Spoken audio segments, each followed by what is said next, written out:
The Army Corps of Engineers says it has to release less water to keep levels at Skiatook Lake from dropping even further. The lake is 17.5 feet below normal right now, and now boating and wildlife are at risk.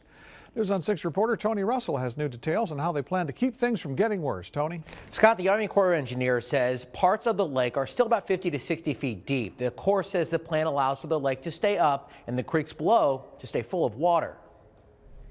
The Army Corps of Engineers says the drought is causing Skiatook Lake levels to plunge 17.5 feet below normal. The Corps plans to keep the lake from going dry by limiting how often the dam releases water downstream to Bird Creek.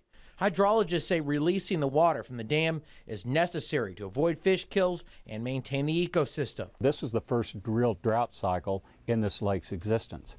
And I again applaud the Corps for saying, I think we can manage this differently and still meet the water quality needs, the downstream needs, and that's what they've accomplished. And it took them several months of work because a lot of people are impacted downstream. Cross Timbers Marina owner Ron Howell says local developers teamed with government agencies to work out a plan to keep the lake levels up. Howell says the low lake level isn't impacting business or stopping people from using the lake.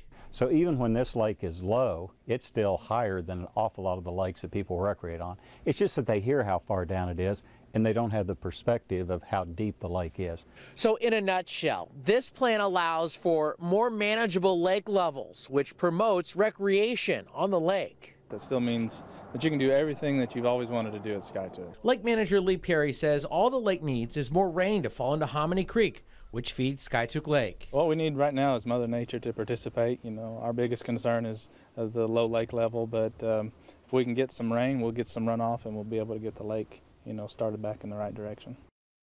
And most of the campground areas along the lake will open on April 1st. Tony Russell, News on 6.